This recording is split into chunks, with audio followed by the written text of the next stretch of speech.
The boy in the yearbook. You ever see something that just shouldn't be there? Something that makes your stomach drop, your mind scramble for an explanation, but none of them make sense? This story, this is one of those. And I promise you, once you hear it, you won't look at an old yearbook the same way again. It happened in 2017 at a high school in North Carolina. Yearbooks had just been distributed, and students were flipping through the pages, laughing at awkward photos, signatures, inside jokes. Just a normal day until someone saw it. A girl, let's call her Ava, was the first to notice. She was casually scanning the senior portraits when her eyes locked onto a face she knew all too well, a face that shouldn't be there. It was a boy named Tyler, but Tyler had died earlier that year in a car crash. Everyone at school knew it.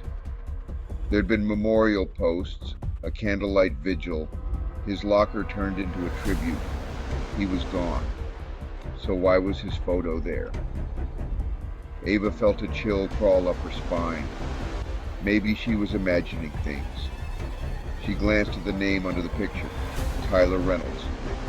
No, this wasn't some mix-up. That was his name. That was his face. That was him. Whispers spread through the school like wildfire. Students crowded around yearbooks, flipping to the same page, eyes widening in shock. Teachers tried to brush it off as a mistake, but then someone checked the digital version of the yearbook. Tyler's picture wasn't there. It was only in the printed copies. The yearbook staff was questioned. Every single one of them swore they never included his picture. No one had submitted it. His family hadn't provided a senior portrait. There was no record of his photo being uploaded into the yearbook database. It simply appeared. Some of the students freaked out. Others refused to open their books again. Even the teachers seemed uneasy, their rational explanations not quite adding up. The school tried to pass it off as a printing error. But how does a printing error insert a picture of a student who wasn't supposed to be there? A student who wasn't even alive? And then came the final twist.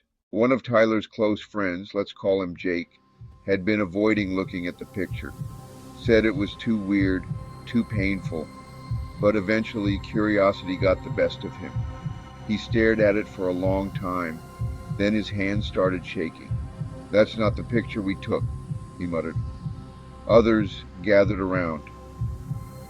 "What do you mean?" someone asked. Jake's face had gone pale. "Tyler's senior portrait, the one we took together. He was smiling in it." Everyone turned back to the photo. Tyler wasn't smiling. His expression was different. His eyes hollow, like he was staring right at them, like he knew they were looking.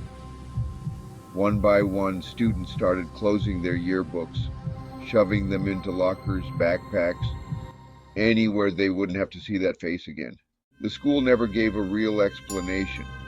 The company that printed the yearbooks denied any errors. And Tyler's family, they didn't want to talk about it.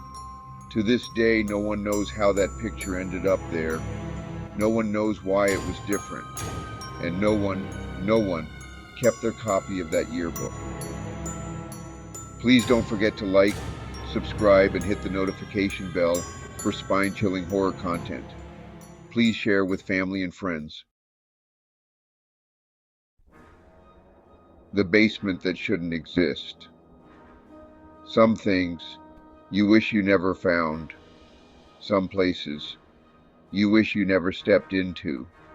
But once you do, once you see it, you can't unsee it, and it doesn't forget you either.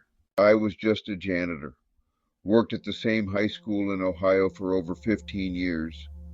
Late nights, empty hallways, the kind of quiet that plays tricks on your ears. You get used to it, until the night I found that door. It was in the basement past the old boiler room.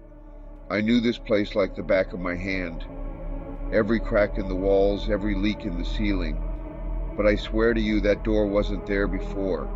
It was old, rusted like it had been there for decades. The handle was ice cold. No window, no sign, nothing. Just a door where there shouldn't have been one. I asked the principal the next morning. He just frowned, shook his head.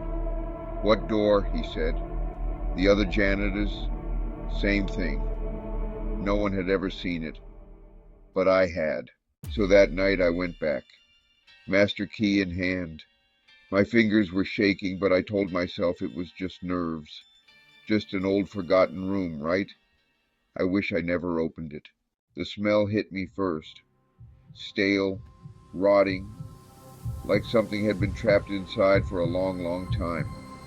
And in the middle of that tiny one small window room was a chair, just sitting there, the kind you see in old interrogation rooms, old, stained, and the smell of rot.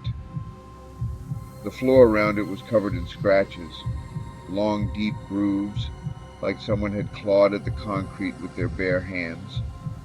My chest got tight. The air was thick, heavy. My ears were ringing, but I couldn't tell if it was the room or just my own heartbeat. I stepped inside, and that's when the door slammed shut. I spun around so fast I nearly fell. My keys slipped from my hands. I grabbed the handle, yanked as hard as I could. It wouldn't budge. Something was in there with me. I didn't hear it. I felt it. The pressure in the room changed, like the air itself was watching me.